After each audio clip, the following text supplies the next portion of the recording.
So now we're going to look at verifying identities. All right, so we have verify using the sum or difference formulas. I know you think of verify. Ugh.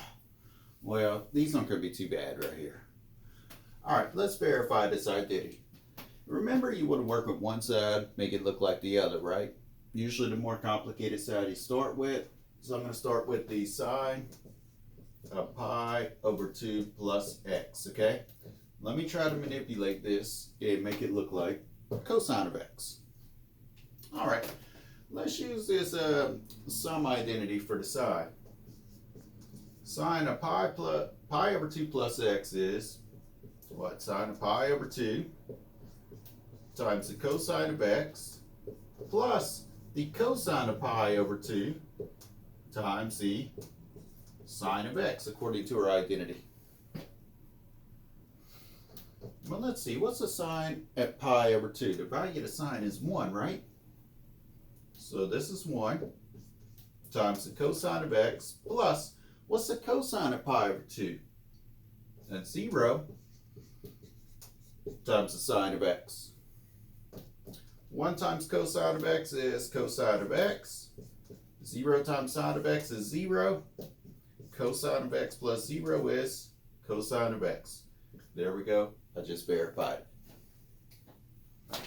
Let's look at part B now. B as in boy.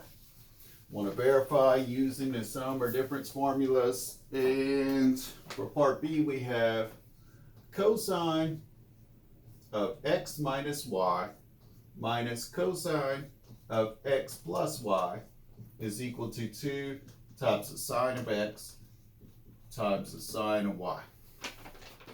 All right, how do we start out verifying identities? We usually start with the more complicated side. That would be this side, and see if we can get to the other side.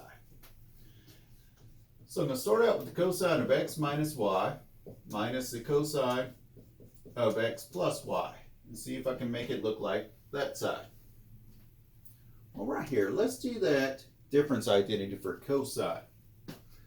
That'll be what? Cosine of x times cosine of y plus the sine of x times the sine of y. Now that's just this part, right? We still need to subtract this stuff right here. So we're going to use an identity right here, the sum identity for our cosine. But we're going to need to subtract all that stuff. So we're going to put it in parentheses. And we're going to say this part is what? Cosine of x times cosine of y minus sine of x times sine of y. Well, let's see. Let's bring down cosine of x times cosine of y plus sine of x times sine of y. But now let's take this negative right here, distribute it here, and we'll distribute it there.